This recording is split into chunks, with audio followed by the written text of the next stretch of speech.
Hulikam ang panghablot ng cellphone ng isang lalaki sa Antipolo City.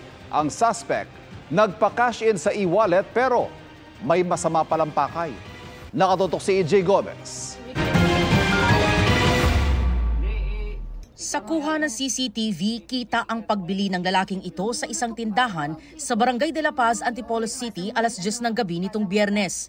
Tumambay, umalis, pagbalik may suot na helmet para magpa-cash in sa online wallet. Kwento ng tindera, angkas ng isang motor ang suspect na inakala niyang pasahero ng isang motorcycle taxi riding app.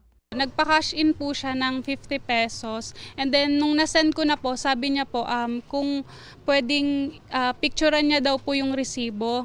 Tapos nung pinakita ko na po sa kanya, dun niya na po in-snatch po yung phone ko.